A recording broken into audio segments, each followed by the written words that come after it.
Quando l'odio social e l'ignoranza riescono a gettare un velo di amarezza anche alla gioia più grande, quella della nascita di una nuova vita, a maggior ragione quando questo bimbo è venuto al mondo da una mamma che è riuscita a fuggire agli orrori della guerra.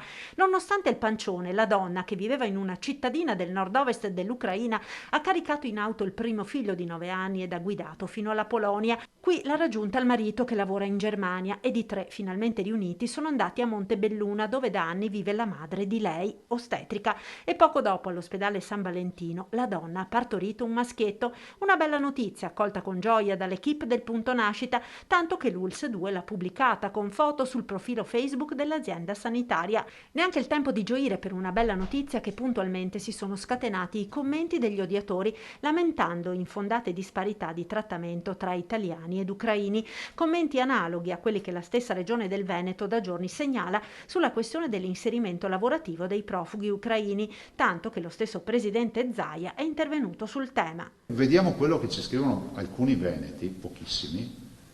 Cioè, forse io non ho il dono della chiarezza, ma lo ridico per la millesima volta. Che tu sia un ucraino o di qualsiasi altra nazionalità, per lavorare devi rispettare le stesse leggi che rispettano tutti gli altri.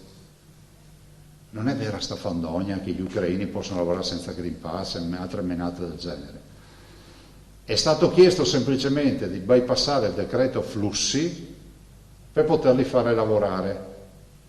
Anche qui vuol dire che sostituiscono i veneti? No, ci sono delle attività che i veneti non fanno.